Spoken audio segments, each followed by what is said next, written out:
পাকা পেঁপে খাওয়ার চেষ্টা চলছে।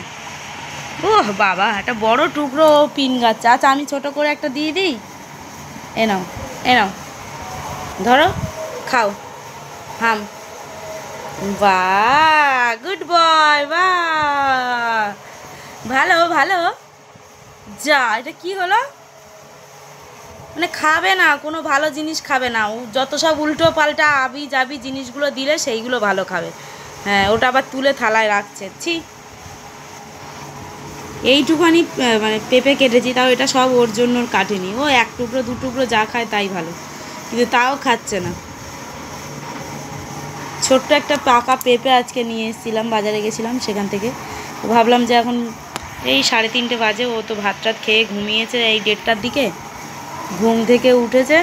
আমি তাহলে পেঁপেটা কাটি, বসে বসে খাবে। ও বাবা, ওর মেন লক্ষ্য হচ্ছে এই পিন।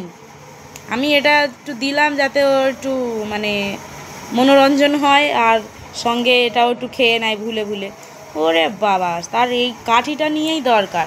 দেখুন, কামড়াও কামড়াও, যে একটাও যদি খায়, একটাও খাবে না। আবার চোখে জল, আবার একটু দেখি।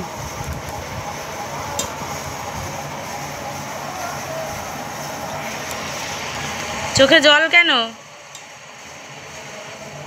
ওই যে পিনটা চাইছিল, পিনটা শুধু পিনটা নিয়ে মুখে দিচ্ছিল। খোঁচা লাগবে বলে আমি বকেছি, তাই একটুখানি চোখ দিয়ে জল বেরিয়ে গেছে। ও এখন বসে বসে এইগুলোই শুধু ঘাঁটবে, খাবে না।